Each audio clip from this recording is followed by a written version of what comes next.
미국에 해가 뜨면 장사를 못하게 되는 주인이 있습니다. 왜 그런가 하면 그의 아내가 이제 그 남편과 함께 도넛 장사를 했는데 그만 계산대 앞에서 쓰러졌어요. 그래서 병원에 가서 병명을 찾으니까 동맥류라 합니다. 그래서 동네 사람들이 십시일반으로 돈을 걷어서 도와주려고 우리가 도울게요. 그랬더니 이 남편이 그 도움을 거절했습니다. 문제는 뭐냐면 이 남편이 이제 그 자기 도넛 가게를 빨리 도넛을 다 팔고 병원에 가서 그 아내를 돌봐야 되는데 도넛이 언제 다 팔릴 줄 알겠어요. 그러니까 동네 사람들이 그럼 우리가 해 뜨기 전에 가서 도넛을 다 팔아주자. 이 도넛 가게가 새벽 4시에 문을 여는데 벌써 4시에 손님들이 줄을 쫙 서가지고 와서 오늘 도넛 12개 주세요. 24개 주세요. 해 뜰 무렵에 오는 분은 도넛을 살 수가 없다는 겁니다. 도넛이 다 떨어져 버려서. 그러면 그 남편이 이제 그 도넛 가게 문을 닫고 병원에 가서 그 아내를 돌본다 하는 겁니다. 이 남편은 도넛을 팔지만 그 주민들로 하여금 사랑을 풍성하게 받는 겁니다. 우리가 서로 사랑하면 예수님의 제자가 되는 겁니다. 요한복음 13장 35절에 너희가 서로 사랑하면 이로써 모든 사람이 너희가 내 제자인 줄 알리라 말씀합니다. 그런데 반대로 미워하면 어떻게 되겠어요? 반대로 미워하면 스스로 마귀의 자녀인 것을 나타내는 겁니다. 아주 쉬운 거예요. 우리가 서로 사랑하면 그 사랑 안에 하나님이 계시다는 거예요. 요한일서 4장 12절에 보면 어느 때나 하나님을 본 사람이 없으되 만일 우리가 서로 사랑하면 하나님이 우리 안에 거하시고 그의 사랑이 우리 안에 온전히 이루느니라 말씀합니다. 우리가 하나님의 사랑으로 사랑하면 원수까지도 사랑할 수 있게 된다는 거예요. 원수까지 사랑하는 사랑을 가지고 있다고 한다면 나무랄 것이 뭐가 있겠어요? 우리가 하나님의 백성으로 두세 사람이 모여서 서로 사랑하고 그 사랑을 나누는 가장 최소 공동체가 어디예요? 가정이잖아요. 가정이 부모님이 자녀들을 사랑하고 자녀들은 부모님을 존경하고 사랑하고 그러면 그 사랑 안에 하나님이 함께 하시는 가정이 되게 되는 겁니다. 그리고 그리스도인 두세 사람이 모여 있으면 거기 주님이 함께 하신다 약속하셨어요. 이렇게 말씀하시네요. 두세 사람이 내 이름으로 모인 곳에 나도 그들 중에 있느니라 말씀하십니다. 이 시간 우리가 그리스도 예수의 이름으로 모여 하나님께 예배합니다. 예수님의 거룩한 성령으로 이 시간 우리와 함께 하시는 거예요. 이것이 참 신비로운 축복인 겁니다. 이 축복은 주의 이름으로 모일 때만 가능하다는 거예요. 주의 이름으로 모이는 예배, 주의 이름으로 모이는 교제, 구역 예배, 주의 이름으로 모일 때 거기 주님이 함께 하신다 하는 겁니다. 여러분 이렇게 주의 전에 나와서 주의 이름으로 모일 때 주님께서 거룩한 옷자락으로 우리를 덮어주십니다. 사랑의 옷자락으로. 제가 이제 고등학교 2학년 때 가을에 늦가을에 이제 그 늦가을에는 옛날에는 문학의 밤이라는 걸 했어요. 제가 그때 이제 신북면에 있는 신북교회에 다녔는데 형들이 야 순복음 춘천교회에서 문학의 밤 하니까 그거 한번 구경 가자. 그래서 오는데 걸어서 왔어요. 걸어서. 제가 설교 준비하면서 거리가 얼마나 되는가 봤더니 8.4km입니다. 근데 그 8.4km를 옛날에는 이렇게 중간에 지금 그 신북면에서 이렇게 넘어오는 지금은 다리가 있지만 옛날에는 그런 다리가 없었어요. 오직 소양 1교, 2교밖에 없었어요. 걷다가 뛰다가 그렇게 거의 1시간 50분 만에 이제 춘천 순복음교회 왔습니다. 근데 독감 걸려가지고 막 열이 펄펄 나니까 문학의 밤이고 뭐고 그게 뭐 귀에 들어오나요? 눈에 들어오나요? 형들이 가자 그래서 할 수 없이 순종해서 왔는데, 하여튼 한참 하고 있는데, 이제 뭐, 초코파이하고, 그 다음에 요구르트 하나 주더라고요. 그거 먹고 또 다시, 이제 내가 섬기는 교회까지, 그날 토요일이라 학생 예배를 드리러 가는 겁니다. 가서 이제 학생 예배를 드리는데, 우리 학생들이 그때 한 뭐 60명 정도 나왔나 그래요. 그때는 참 학생회가 잘 됐었어요. 그래가지고 이제 그때 2부 순서로 복음성가 대회를 하는데, 제가 어떤 찬양을 불렀는가 하면 서쪽 하늘 붉은 노을, 이 찬양을 불렀습니다. 서쪽 하늘 붉은 노을 영문 밖에 비치누나.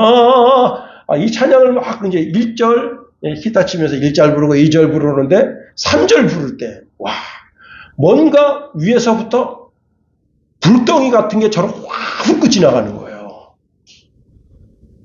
그러고 나서 그 독감이 그냥 싹 사라져 버린 겁니다. 야, 정말 신기한 체험을 했어요. 자, 문제는 이제 끝나고 다른 이제 형제 자매들하고 이제 같이 이제 거기서 초코파이하고 또 이제 요구르트가 나옵니다. 그래서 먹으면서 이렇게 휴지하는데, 제가 찬양할 때 저를 유심 지켜봤던 한 형제가 이런 말합니다. 혹시 찬양 부를 때 좀 남다른 경험을 하지 않았냐? 그렇게 물어봐요. 그래서 왜 그러냐 그랬더니, 찬양 부르기 전 모습하고 찬양 부르면서 변화되는 모습이 확 달라졌다는 거예요. 내가 그 얘기를 했습니다. 위에서부터 뭔가 뜨거운 게 확 훑고 지나갔는데, 그 다음부터 내 전신이 시원해지더라. 여러분, 찬양할 때 성령께서 내 연약한 육체를 만지신 겁니다. 감기, 바이러스를 다 불로 태워주시고 건강하게 해주신 거예요. 자, 여러분, 우리가 성경을 믿고 성경 말씀에 나의 믿음을 세워서 신앙생활을 하는데, 이런 가운데 여러분, 이런 신비한 체험을 해보세요. 신바람 나죠. 신앙생활이 더 재밌고 더 견고하게 되는 겁니다. 이러한 신앙생활 속에서 우리가 288장을 부르는 거예요. 이것이 나의 간증이요, 이것이 나의 찬송일세, 나 사는 동안 끊임없이 구주를 찬송하리로다. 여러분, 이런 체험이 있으면 신앙생활이 재밌는 거예요. 아주 쉬운 거예요. 우리 이제 최철 장로님이 신앙이 별로 없어서 교회 뭐 안수집사하고 열심히 다니지만 그냥 뜨뜻미지근해요. 그런데 손에 이렇게 이제 시골 사람 맨날 나무하러 다니고 그러니까 여기에 굳은 살이 배겨가지고 상처가 이렇게 난 거예요. 이게 안 나, 겨울이라. 여러분 굳은 살 이렇게 상처 난 거니 어마어마하게 아픕니다. 그게 이제 병원에 가면은 물에다가 불겨요. 그래가지고 굳은 살 다 긁어냅니다. 그래야 나요. 그런데 어떤 분이 이제 포천 할렐루야 기도원에서 물을 떠왔어요. 이 물 바르면 난다. 그러니까 그까지 물 바른다고 났습니까? 그리고 물 발랐어요. 근데 신기하게 그 이튿날 그 상처가 아물어버린 거예요. 여러분, 그 뜨뜻미지근한 믿음이 이 물 바르면 난다. 그래가지고 그때부터 신앙에 불이 붙은 거예요. 그 화천군에서 포천까지 굉장히 멉니다. 그런데 거기 은혜 받으려고 막 저녁 기도에 막 달려가고 그랬던 겁니다. 여러분, 체험 있는 신앙은 신앙을 견고하게 하는 겁니다. 하루는 예수님이 이제 바리새인 집에 식사 초대 받으러 갔습니다. 자, 이렇게 식사에 초대받아서 식사하는데, 이때 당시에는 이제 주로 큰 빵이 있으면 빵을 이렇게 손으로 찢어 먹는 거예요. 근데 예수님이 손을 안 씻었어. 손을 안 씻었더니, 이 사람이, 이 바리새인이 속으로 말합니다. 이 빵을 먹는데 왜 손을 안 씻고 먹는 거야? 안 씻고 먹으면 부정하게 되는데, 부정하게 된다고 하는 것은 영과 혼과 육이 더럽혀져서 하나님 앞에 나아갈 수 없게 된다는 거예요. 예수님인데. 자, 그러니까 이 유대인들은 손 씻는 예법이라는 게 있어요. 손 씻는 예법. 이제 요 정도 되는 물을 갖다가 손을 이렇게 하고 이렇게 흘려요. 흘려서 적셔. 그 다음에 이제 빵을 먹어. 그 다음에 이제 닭고기가 나온단 말이에요. 그럼 다시 이렇게 해서 물을 씻어. 손을 씻어. 양쪽 손을 다 씻고 그 다음에 닭고기 먹어요. 왜 그러느냐? 여러분, 여기는 이 현대식 가옥이 아니고 옛날 가옥이고 모래바람이 다 들어와서 그 음식에 손에 막 들러붙으니까 그 손에 있는 모래를 깨끗하게 씻어내는 그런 의미로 손을 씻는 거예요. 자, 그런데 이런 손 씻는 규례는 레위기에 있지만 레위기의 손 씻는 규례가 집 안에서 음식 먹을 때도 그런 손 씻는 규례로 이렇게 규정되어져 있는 건 아니에요. 그럼에도 불구하고 이 바리새인은 음식 먹는데 왜 손 안 씻고 먹느냐 하고 예수님을 마음속으로 정죄한 겁니다. 자, 그런데 성경에는 그런 게 없지만 이들이 가지고 있는 유대인들이 가지고 있는 규칙에는 반드시 손을 씻게 돼 있어요. 여러분, 유대교는 뭐예요? 유대교는 단일 신론을 믿는 거예요. 여호와 하나님 한 분만 믿어요. 예수님도 믿지 않고 성령님도 믿지 않습니다. 단일신이에요. 단일신. 여호와 하나님 한 분이다. 유대교는 구약에서 말하고 하는 구약 종교가 아닙니다. 유대교는 장로들의 유전을 귀하게 여기는 이단이에요. 이단. 한마디로 말하면 구약의 이단이고 신약 종교의 이단이고 우리가 봐도 이단이에요. 오늘날로 말하면 천주교와 같은 거예요. 천주교가 예수님 이야기하고 하나님 이야기한다고 해서 천주교가 기독교 아닙니다. 천주교는 천주교일 뿐이에요. 우리는 기독교입니다. 자, 그런데 하나님 말씀 외에 더 귀하게 여기는 것이 있어서 그 말을 귀하게 여기면 되겠어요? 안 되겠어요? 안 되죠.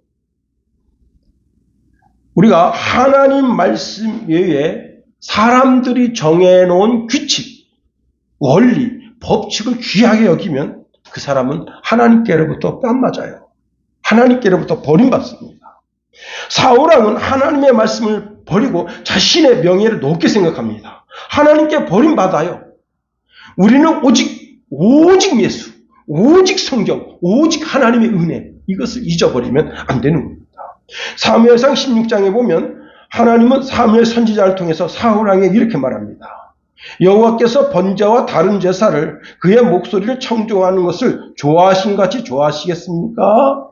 순종의 제사보다 낫고 듣는 것이 수양의 기름보다 나으니 이를 거역하는 것은 점치는 죄와 같고 완고한 것은 사신 우상에게 절하는 죄와 같음이라. 왕이 여호와의 말씀을 버렸으므로 여호와께서도 왕을 버려 왕이 되지 못하게 하셨나이다 합니다. 여러분, 하나님 말씀을 제껴놓고 장로들이 야 이거 귀중하다, 너희들 밥 먹을 때 손 씻고 밥 먹어라 이렇게 정해놓은 그 미신화, 학가다 이런 것들을 귀중하게 여기고 거기에 주목하면 하나님한테 책망받는다.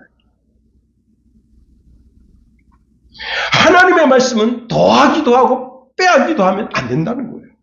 신명기 4장 2절에 이렇게 말씀합니다. 내가 너희에게 명령하는 말을 너희가 가감하지 말고 내가 너희에게 내리는 너희 하나님 여호와의 명령을 지키라. 하나님 말씀에 더하거나 빼하거나 그렇게 하지 말라는 거예요. 에덴 동산에 아담과 하와가 왜 타락했습니까? 선악과를 따먹어서 타락했나요? 아닙니다. 하나님의 말씀을 더하고 뺀 거예요. 하나님은 이렇게 말씀하십니다. 중앙동산에 선악을 알게 하는 나무의 열매를 먹지 말라. 너희가 먹는 날엔 반드시 죽으리라 했어요. 그런데 하와가 뭐라 했습니까? 중앙동산에 있는 선악을 알게 하는 나무의 열매를 먹으면 죽을까 하노라. 죽을까는 뭐예요? 죽을 수도 있고 죽지 않을 수도 있다는 거예요. 누가? 하와가 그렇게 말한 거예요. 하나님의 말씀을 가감하는 죄를 범한 거예요. 예수님은 하나님의 말씀을 1.1획도 틀리지 않는다 했어요. 예수님 자신 알파가 되고 오메가가 된다 말씀하십니다. 계시록 22장 18절 19절에 보면 하나님의 말씀을 더하고 빼는 것에 대해서 엄중하게 말씀하십니다.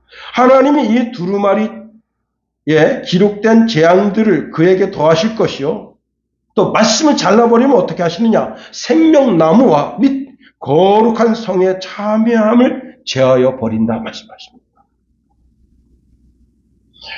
자, 오늘 본문에도 보면 이와 비슷한 말씀이 있습니다. 회칠한 무덤에 관한 말씀입니다.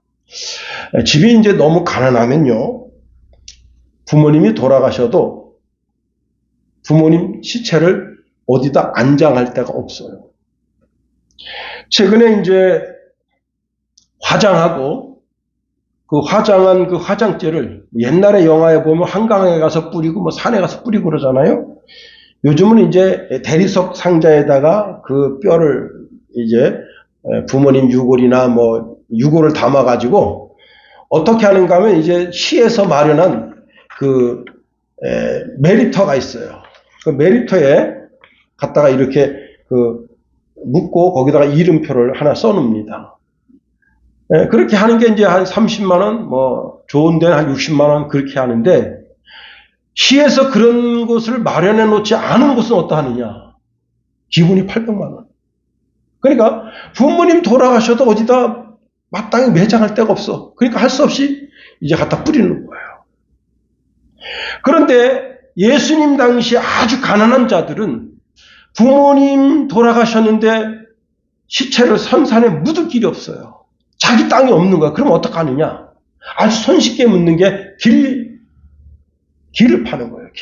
길을 파서 그 길에다가 묻는 거예요. 에스겔서 39장 15절에 보면 랍비들은 비가 올 때 6월절 되기 15일 전에 내 부모님의 시체를 길바닥에 묻었으면 길바닥에다가 흰색 칠을 해가지고 그걸 밟지 않게 하라고 명령 내린 겁니다. 왜 그런가 하면 그 시체가 있는 무덤을 밟으면 그 밟은 사람이 7일 동안 부정하게 돼요. 다시 말하면 영도, 혼도, 육체도 더럽혀져서 하나님 전에 나아가지 못한다는 거예요. 자, 6월절 절기를 지키러 올라가야 되는데 내가 그만 무덤을 밟았어. 그러면 7일 동안 부정한 사람이 되는 거예요. 그럼 6월절 지키러 못 가게 되는 거야. 그럼 그 죄를 누구한테 물어야 되는 거예요? 그 길가에다가 지 부모 묻고 회칠 안 한 놈 그놈한테 죄를 물어야 되잖아요. 그래서 죄를 묻지 않게 하기 위해서 자, 무덤에다 회칠을 해놔라. 에스겔서 39장에 보면요, 로스와 메섹과 두발 왕이 하나님과 전쟁을 벌여서 전쟁에서 패하게 됩니다. 그들이 이제 무기를 가지고 왔는데 무기를 주워가지고 땔감으로만 쓰는데도 7년이 걸렸어요. 그러니까 얼마나 많은 군사가 죽은 거예요. 자, 이들의 시체를 전부 모아다가 동해의 한 골짜기에 매장지를 삼고 거기에 시체를 갖다 버리는 거예요. 7달 동안 시체를 주워서 거기다 버렸다는 거예요. 그리고 거기를 뭐라고 이름을 줬는가 하면 하몬국 골짜기라고 이름 줬다는 거예요. 하몬국 골짜기에다가 온 이스라엘 백성들이 시체를 주워다 거기다 버린 거예요. 7달 동안 갖다 버렸는데 문제는 뭐냐면 그 7달 기간 동안에 발견하지 못한 시체가 있어요. 그냥 썩어버린 거야. 그래서 시체 찾는 전문 고용꾼을 삼은 거예요. 왜? 이스라엘 백성들이 계속 시체를 만지면 계속 더럽혀지잖아요. 그래서 그렇게 하지 말고 시체를 찾는 전문 이제 고용인을 세우자. 그래서 그 전문 고용인들이 전부 돌아다니면서 이스라엘 땅 전국을 돌아다니면서 시체를 발견하면 거기다가 깃발을 꽂는 거예요. 깃발. 근데 깃발 어떻습니까? 깃발 꽂고 바로 시체를 가져가면 아무 문제 안 생기는데 문제는 뭐냐면 그 깃발 꽂고 한 달 정도 지나면 깃발을 쑥 넘어가서 어디 있는지 몰라. 그래서 거기다 회칠을 해놓는 거죠. 회칠해놓으면 회칠은 금방 없어지진 않아. 아, 여기 무덤이구나. 무덤이었었구나. 아, 이 뼈는 사람 시체구나. 주워다가 하몬 골짜기에다 갖다 버리라는 거예요. 여러분, 에스겔서 58장 15절에 이렇게 말씀합니다. 만일 고용된 사람들이 이스라엘 온 땅을 돌아다니다가 사람의 뼈를 발견하면 그들은 그 자리에 편말을 세워둘 것이요. 그러면 매장하는 사람들이 와서 그 뼈를 가져다가 하몬 골짜기에 매장할 것이다. 그리하면 하몬 골짜기 부근에는 그 골짜기의 이름을 딴 하모나라는 성읍이 생길 것이다. 이스라엘 백성들이 이와 같이 행함으로 그들의 땅을 깨끗하게 할 것이다. 그러니까 시체를 갖다가 전부 한 곳에 매장하니까 시체가 없는 다른 땅은 정결하게 되는 거예요. 자, 이 말씀의 근거에서 사람들이 혹 너무 가난해서 내가 부모님이 돌아가셨는데도 매장할 데가 없어서 길바닥에다 매장했단 말이에요. 그러면 거기다가 이제 6월절 지키러 올라가는 그 기간 동안에 거기를 밟아서 부정하게 하지 않기 위해서 거기다가 회치를 해놓는 거예요. 자, 그런데 내가 그렇게 회치할 때 10년 전에 회치할 때는 내가 매장지가 없어서 그만 너무 가난해서 그렇게 했어요. 자, 10년이 지나면서 내가 부자가 됐네. 응? 어마어마한 부자가 됐어요. 거의 그때는 옛날에 10년 전에는 진짜 똥구녕 찢어지게 가난했었어. 그래가지고 할 수 없이 그렇게 길바닥에다 매장을 했는데 10년 지나고 나서 내가 10억대 부자가 된 거예요. 그러니까 그 부모님 묘에다가 회치를 하는데 회치하는 수준이 아니라 여기다가 대리석 갖다가 딱 세우고 응? 묘석 비를 세우고 묘석을 그 부모님 묘를 지키는 장승을 세우고 어마무시하게 하는 거예요. 누가? 이 유대인들이. 예수님이 이걸 비판하는 겁니다. 그리고는 여기가 무덤이라는 광고를 그냥 무덤 뒤를 회치를 멋지게 함으로 말미암아 광고 선전하는 거예요. 저 무덤은 그때 옛날에 있잖아 그 김서방 똥구녕 찢어지게 가난했었는데 이젠 부자가 돼가지고 묘를 저렇게 멋지게 했구나. 여러분, 율법에 의하면 시체를 만져서 7일 동안 부정한 건 좀 이해가 가요. 근데 무덤을 만져도 7일 동안 부정합니다. 민수기 19장 16절에 보면 누구든지 들에나 칼에나 죽은 시체나 사람의 뼈나 무덤을 만졌으면 이래 동안 부정하리니.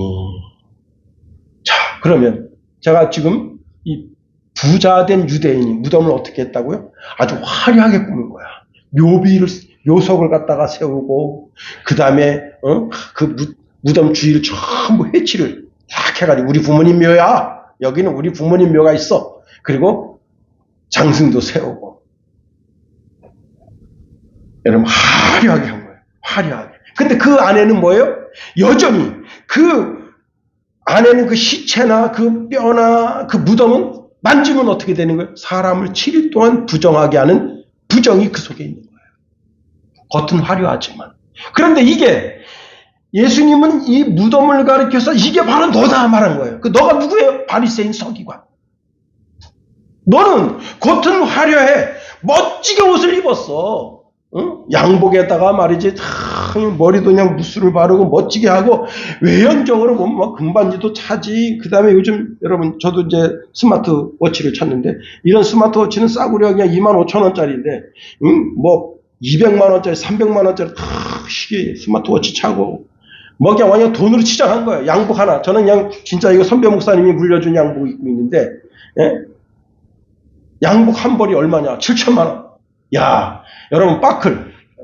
저는 이제 알리익스프레스에서 진짜 저렴한 거 차고 있어요. 빠클 하나가 얼마냐? 놀라지 마세요. 3,500만 원. 와. 그래서 어떤 한 사람 딱 보여주는 한 사람이 입고 있는 옷, 이 신발서부터 머리끝까지 전부 얼마냐? 3억 5천이 3억 5천. 돈으로 다 치잖아. 그런데 그 사람 심령수는 어떻다고요? 만물보다 더 더럽고 추잡한 게 사람 심령이라 심히 부패했다. 그 부패한 인간이 누구냐? 바로 너다. 주님 그렇게 말씀하시는 거예요. 그렇습니다. 무덤은 송장의 뼈와 시체가 부패함으로 악취가 나고 오물이 가득함으로 말미암아 이 무덤에 손댄 자나 이 시체에 손댄 자나 이 뼈에 손댄 자는 누구를 막론하고 7일 동안 부정하게 된다. 그래서 그 사람을 가리켜서 오늘 주님은 그 회칠한 무덤이라고 말했지만 회칠한 무덤이 바로 너와 같다. 그렇게 말씀하십니다. 많은 사람들이 저를 보고 아유 목사님 참 귀한 분이시네요. 신령한 목사님이시네요. 그렇게 많은 사람들이 나를 그렇게 알고 있지만 사실 내 속에는 방탕이 있고 호색함이 있고 주접을 떨고 음란하고 더러운 삶을 살면 어때요? 평토장한 무덤, 회칠한 무덤과 같은 인간이 된다 하는 겁니다. 사람이 칼에 죽은 시체, 또 사람의 뼈, 그 시체를 매장하는 사람, 그 무덤에 닿기만 해도 부정한데 주님은 이렇게 말씀하십니다. 사람이 가장 더러운 것은 그 사람 심령 속에 더러운 것이 가득 차 있기 때문이다 하는 것입니다. 마태복음 11장에 보면 예수님이 세례 요한에 대해서 말씀하십니다. 너희가 무엇을 보려고 광야에 나갔더냐? 바람에 흔들리는 갈대냐? 그러면 너희가 무엇을 보려고 나갔더냐? 부드러운 옷 사람이냐? 부드러운 옷 입은 사람은 왕궁에 있느니라 그랬습니다. 왕궁은 누가 있는 거예요? 위대한 정치 지도자가 있는 곳입니다. 자, 위대한 사람들이 있는 곳은 바로 예루살렘이다. 그런데 그들은 겉으로는 아름답지만 그 내면에는 가장 추악함이 숨어 있다는 거예요. 정치가나 종교적 지도자나 특히 바리새인들은 아주 좋은 옷 그리고 좋은 음식을 먹고 좋은 집에 살고 있지만 가장 부패한 사람들이 바로 바리새인이다 말씀하시는 겁니다. 좋은 옷을 입었다고 의인이 아니라는 거예요. 요한은 약대 털옷을 입었습니다. 가장 거친 음식인 메뚜기를 먹었어요. 그럼에도 불구하고 광야에 사람들이 몰려든 것은 뭐예요? 그 예루살렘 궁에 있는 헤롯 왕이나 바리새인이나 서기관이나 그리고 사두개인들이나 제사장들이나 대제사장이나 그 사람들은 심히 부패했기 때문에 그 부패한 그 부패는 무덤에 손을 대면 7일 동안 부정하지만 그 사람들은 예수 그리스도의 피로 그 심령을 씻지 않아서 영원히 부정하고 영원히 더러워서 하나님의 나라에 들어가지 못한 인생들이다 이게. 그리고 우리의 걸음을 하나님께로 인도하지 못하니 누구한테 간 거예요? 요한에게 간 거예요. 요한에게 가서 그 말씀을 듣고 내 심령을 깨끗하게 하고 정결하게 하고 새로운 삶을 시작함으로 말미암아 의로운 길, 거룩한 길을 찾고자 했던 겁니다. 거룩한 음식을 먹어서 거룩하게 되는 것이 아니고 거룩한 옷을 입어서 거룩하게 되는 것이 아니고 사도 바울은 디모데 제자에게 말할 때 사람이 거룩해지는 것은 말씀과 기도로 거룩해진다. 말씀해 주는 겁니다. 그렇습니다. 여러분, 우리 심령 속에 있는 탐욕이나 악독이나 이런 죄악을 제거하지 않으면 오늘 주님이 나를 바라보실 때, 야, 너는 회칠한 무덤이구나. 평토장한 무덤이구나. 그렇게 책망하실 수밖에 없다고 하는 겁니다. 그렇습니다. 여러분, 제가 전제에도 말씀드린 것처럼 회칠한 무덤은 손을 대든지 발을 대든지 그 사람 7일 동안 부정하면 그 7일이 지나면 정결하게 되는 거예요. 그러나 사람 심령 속에 있는 이 부정은 오직 예수 그리스도의 피로 깨끗해지지 않으면 정결하게 되는 길이 없는 겁니다. 여러분, 목사라도 그 속에 악독과 음탕과 방랑과 욕심과 돈을 사랑하는 것이 가득하면 평토장한 무덤이요 회칠한 무덤이 되는 겁니다. 그러니 그런 사람하고 교제하고 악수하고 말을 섞는 사람은 다 부정하게 되는 거예요. 그러나 내가 겉보기보다는 내 안이 깨끗하고 순수하고 맑고 정결함으로 의로우면 나와 악수하는 사람이 다 복을 받게 되는 겁니다. 나와 말을 섞게 되는 사람이 내 말을 통해서 은혜를 받게 되는 거예요. 여러분, 그러기 위해서 여러분이 목사를 위해서 기도를 많이 해야 되는 겁니다. 우리 목사님 정결한 삶을 살게 하소서. 우리 교회 성도 한 사람 한 사람 다 정결한 삶을 살게 하소서. 오늘 거룩한 주일을 통해서 여러분 십자가에서 흘리신 예수님의 그 보혈로 우리 안감하고 다 깨끗하게 씻었어요. 정결하게 됐어요. 부정이 다 물러가게 된 거예요. 그러므로 우리는 정결한 사람, 거룩한 사람으로 이 한 주간을 살면서 하나님의 거룩, 하나님의 의를 세상 사람들에게 은혜로 끼치며 사는 삶이 되어야 하는 겁니다. 복 있는 사람은 여러분 목사나 또한 성도나 모두 다 정결한 심령으로 자기 죄를 씻어서 의로워지려고 노력하는 사람들이다 하는 겁니다. 우리는 예수 그리스도를 구주로 믿음으로 말미암아 값없이 구원을 받은 사람들입니다. 구원을 받았기 때문에 내가 의롭게 살고 정결하게 살고 거룩하게 살려고 하는 거예요. 오직 하나님의 은혜로, 오직 하나님의 능력으로 우리는 정결하게 사는 거예요. 여러분, 우리나라가 애들을 하도 안 낳아가지고 지금 결혼한 부부도 애를 안 낳아요. 그래서 출산율이 1도 아니고 0.67%입니다. 참 심각합니다. 우리 청년들 빨리빨리 결혼하고 그래서 애를 막 풍성풍성하게 막 낳아야 돼. 특히 믿음의 사람들이 더 많이 낳아야 돼요. 지금 여러분 이슬람권 사람들이 우리나라에 와서 애들을 막 낳는데 힘껏 낳는다. 12명 낳는다. 그러니까 막 국가에서 막 애를 낳으니까 막 지원을 막 해주거든요. 그런데 이게 우리나라뿐만 아닙니다. 전 세계가 마찬가지예요. 유럽도 애들이 없어가지고 막 그러는데 와서 애를 낳아주죠. 그리고 애들이 낳으니까 어린이집이 채워지죠. 유치원이 채워지죠. 그 다음에 초등학교, 중고등학교 다 채워지죠. 대학이 채워지죠. 이 사람들은 애만 낳고 먹고 살고 있어요. 그리고 그 나라의 엘리트들이 돈 벌려고 그냥 전 세계로 그냥 막 뛰어다니면서 돈 벌면 그 돈을 쭉쭉쭉 이 아랍권 사람들이 손을 쭉쭉쭉 빨아가지고 참 기가 막힌 현상이 벌어지는데 그게 우리나라의 미래가 될 수가 있어요. 우리나라도 애를 많이 낳아야 됩니다. 자, 그런데 여러분 이슬람권 사람들이 이 나라를 꽉 채워가지고 우리나라의 이 하부 조직을 꽉 잡고 있다가 점점 나중에 정치, 경제, 문화, 사회 다 붙잡으면 어떻게 되겠어요? 이슬람 나라 되는 거예요. 대한민국은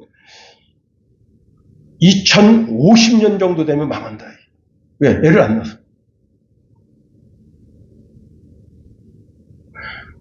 이걸 가만히 깊게 생각하면요.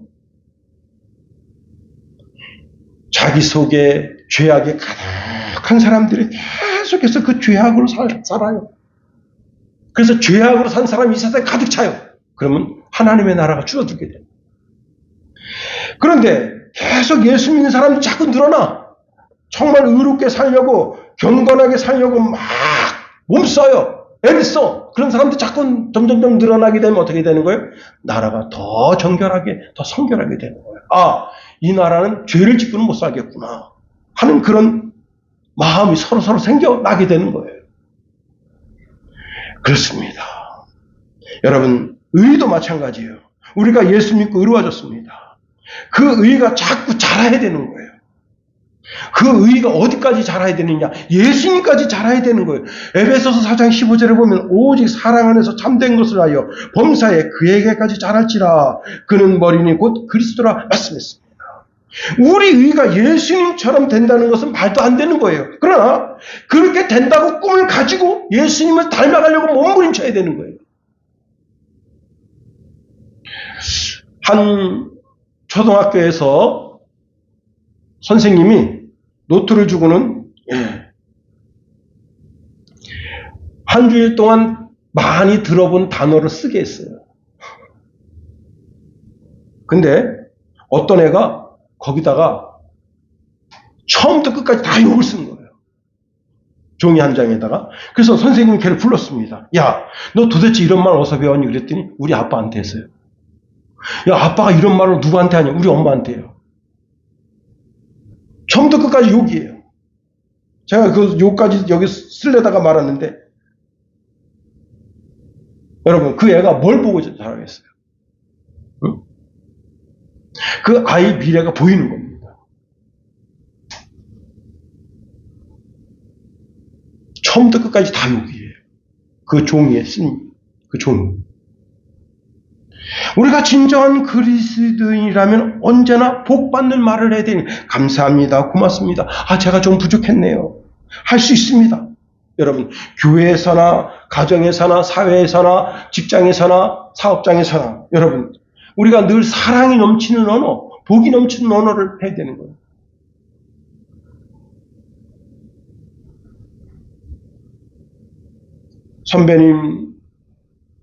선배 목사님 가정에서 신혼 초에 어마어마한 구라파 전쟁이 있었대요.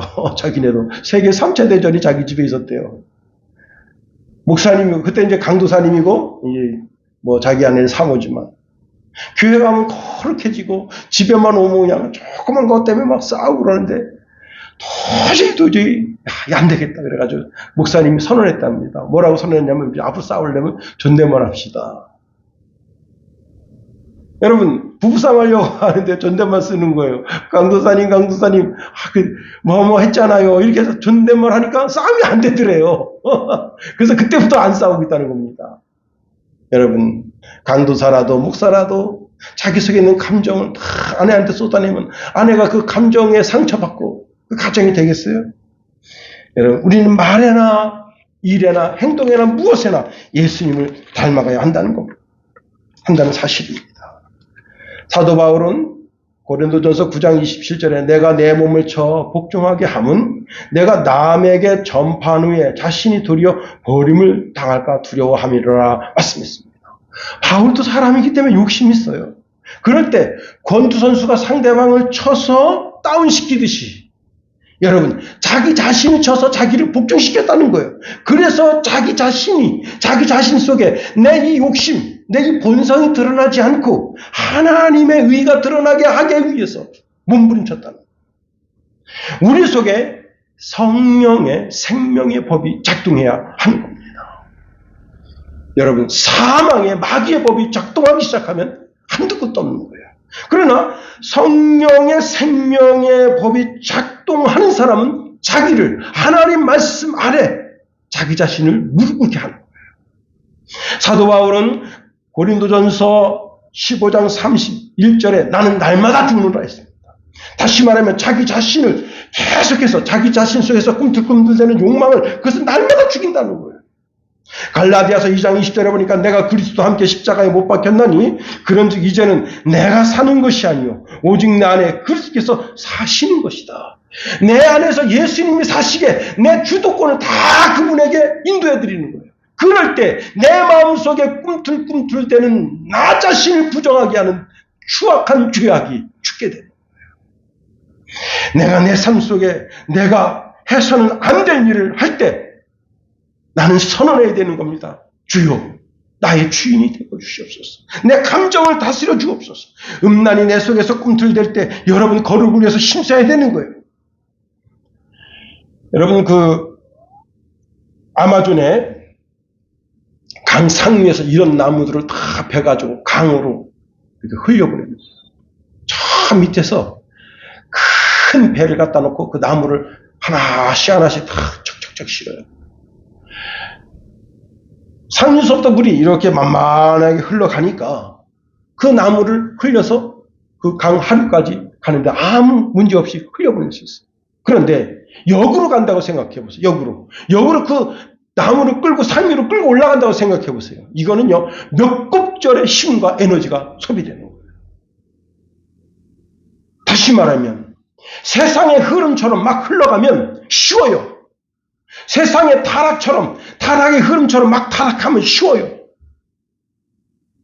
아주 쉬운 거예요. 나 자신을 막 타락 속에 방임하면 굉장히 쉬워요. 그렇게 살아가는 거예요. 그러나 그 문을 거슬려 올라가면 몇 갑절의 힘과 에너지가 들어가고 정말 힘든 것처럼 여러분, 나 그리스도인 나는 하나님의 말씀대로 살려고 막 몸부림쳐야 되는 거예요. 힘이 들어야 되는 거예요. 그럴 때 살게 되는 거예요. 바울은 사력을 다해서 자기가 멋진 그리스도인, 인격체가 되려고 노력하는 겁니다. 그리고 고린도 교인들에게 이렇게 말하는 거예요. 고린도서 11장 1절에 보니까 내가 그리스도를 본받는 자 된 것처럼 너희는 나를 본받는 자 되라. 여기 본받는 자라는 말 뜻이 뭐냐면 여러분 화장품 사면 조그만 요만한 앰플을 줘요. 그런데 이 앰플은 이 화장품 큰 병에 들어있는 화장품과 이 앰플에 들어있는 거 똑같은 성분이에요. 이걸 한번 써보라 이거야. 어? 써보고 내 피부에 맞고 좋으면 그 다음에 이 앰플 큰 거 사라 이거야. 응? 똑같은 거예요. 다시 말하면 나를 본받는 자 되라고 하는 것은 나는 예수님과 똑같은 삶을 살고 있다는 거예요. 그러므로 너희는 내 삶을 본받아서 나를 통해서 예수님을 보라 이거예요. 그렇습니다. 우리가 이렇게 의롭게 살려고 몸부림치면 하나님이 복을 주시는데 어떤 복을 주시느냐. 시편 5편 12절에 보니까 여호와여 주는 의인에게 복을 주시고 방패로함 같이 은혜로 그를 호위하시리다 말씀합니다. 내가 의롭게 살면 하나님이 나의 방패가 되어 주신다는 거예요. 나를 호위해 주신다는 거예요. 시편 84편 11절에 보니까 여호와 하나님은 해요 방패이시라. 여호와께서 은혜와 영화를 주시며 정직하게 행하는 자에게 좋은 것을 아끼지 아니하실 것임이니이다 말씀했습니다. 시편 92편 12절에 보니까 의인은 종려나무같이 번성하며 레바논의 백향목같이 성장하리로다 말씀하십니다. 하나님은 의인에게 주목하시고 의인에게 복을 주기를 원하신다 하는 겁니다. 다 잘되게 하신다. 악한 자가 손대지 못하게 해주신다 하는 겁니다. 여러분, 우리가 예수 믿고 구원받았지만 구원받은 것은 공짜예요. 그러나 의롭게 되고 거룩하게 되고 성결하게 되고 하나님이 인정해 주는 신앙인이 되기 위해서는 끊임없이 노력해야 되는 거예요. 여러분, 우간다의 왕이 나라 통치자가 이디아민. 그가 30년 동안 나라를 통치했어요. 이 사람이 얼마나 무서운 사람이냐. 자기가 가장 미워하는 사람 죽여가지고 그 시체도 뜯어먹은 사람이 이 사람입니다. 저는 그 영화는 보지 않았지만 너무 무섭더라고요. 야, 어떻게 해서 인육을 먹은 대통령. 그래가지고 표지에 나오는데 그래서 너무 무서워서 그 영화를 안 봤어요. 그러니까 이 나라가 도덕도 없고 법도 없고 군인들이 그냥 주민들 붙잡아다가 저기다 세워놓고 표적 사상으로 해서 쏴서 죽이는 거예요. 이런 나라가 이게 나라가 되겠어요? 응? 그래도 항의 못하는 거예요. 항의하면 다 죽여버리는 거예요.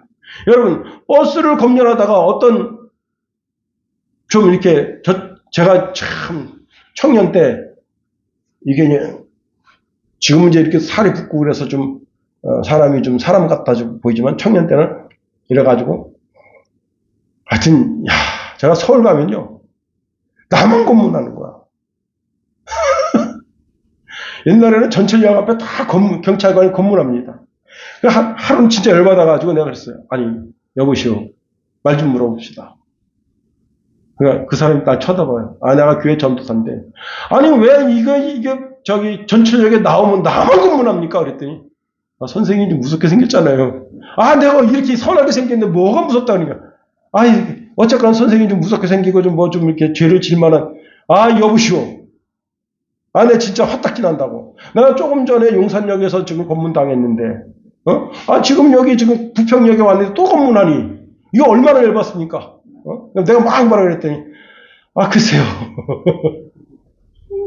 나중에 알고 보니까 여러분 얘들도 검문하는 실적이 있어야 되잖아요. 선한 사람만 검문한답니다. 할렐루야. 예, 왜냐 깡패 같은 사람 우락부락한 사람 검문하면요 그 사람들이 이렇게 하니까 자기도 겁나는 거예요. 그래서 선한 사람만 검문한대요. 내가 나중에 하도 막 따지니까 선생님 좀 저희 좀 봐주십시오.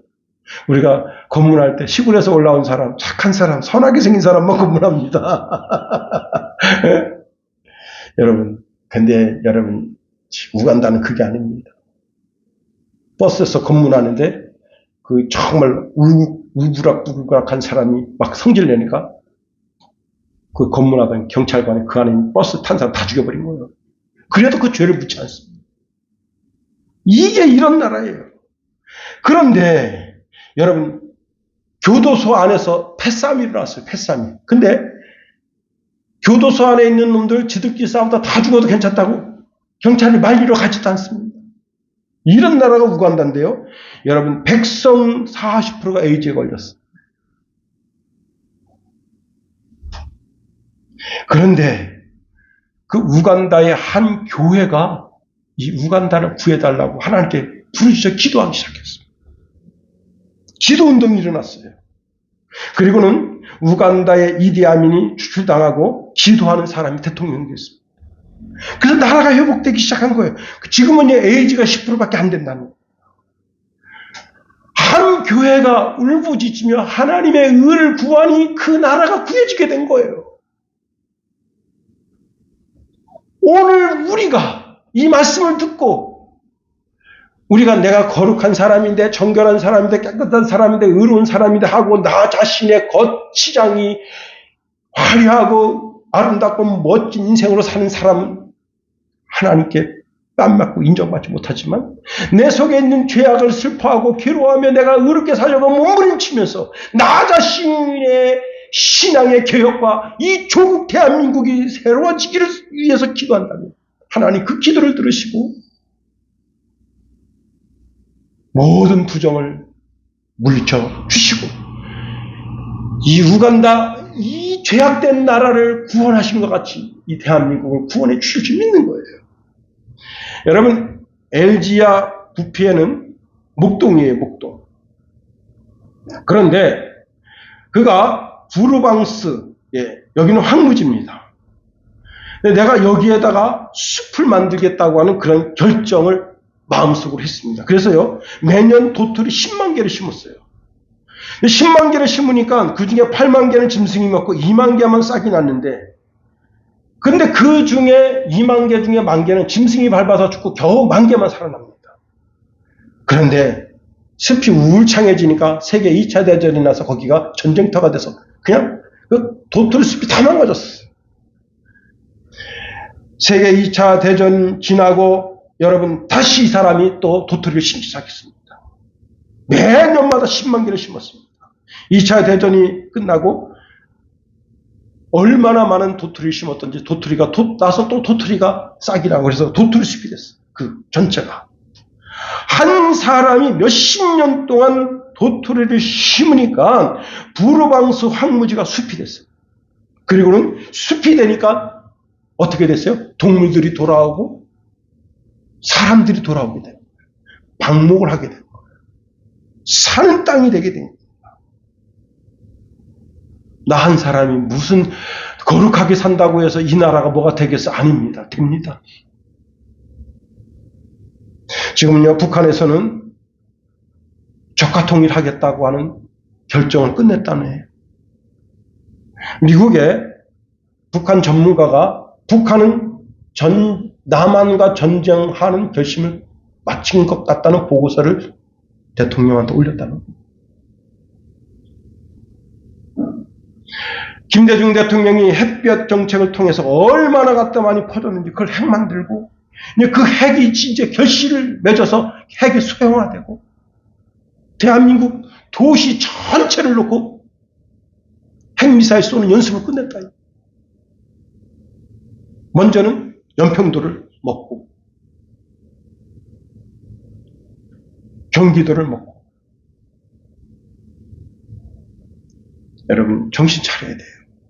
우리가 우리 속에 의로움과 거룩함, 정결함이 사라지면 하나님이 불심판하시는 거예요. 그런데 우리가 거룩하게 살면 어떻게 되겠어요? 하나님이 북한을 불심판하는 거예요. 여러분 이석기가 만들었던 통진당이 지금 통진당을 참 기가 막히죠.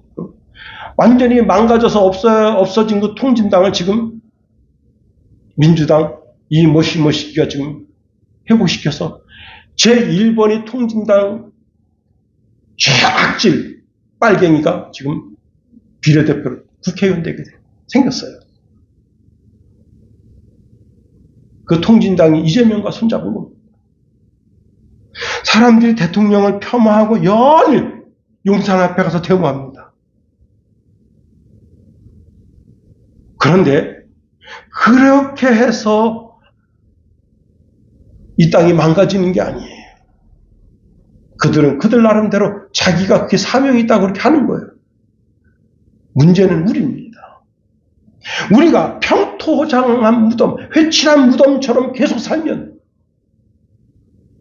하나님은 우리를 심판하고 우리 조국 대한민국을 심판하고, 그런데 우리가 거룩하게 살면, 우리가 의롭게 살면, 하나님 뜻대로 살려고 몸부림친다면 대한민국 교회 중에 이 땅에 수많은 교회가 있는데 그 교회 가운데 우리 교회가 먼저 정결하게 살려고 몸부림치면 우리 교회를 보시고 대한민국을 살리십니다. 소돔과 고모라 성에 의인 10명만 있었으면, 의인 10명만 있었으면, 대한민국에 의인 10명만 있었으면 저는 10명도 더 된다고 생각합니다. 우리가 하나님 앞에 정결하고 의롭게 살고 거룩하게 살아서 하나님의 평화가, 하나님의 평강이 이 땅에 대대손손이 끊이지 않는 제2의 하나님 나라와 같은 역사가 있어지게 되기를 예수님의 이름으로 축원해드립니다. 기도하겠어요. 하나님, 우리를 붙드시며 인도하소서.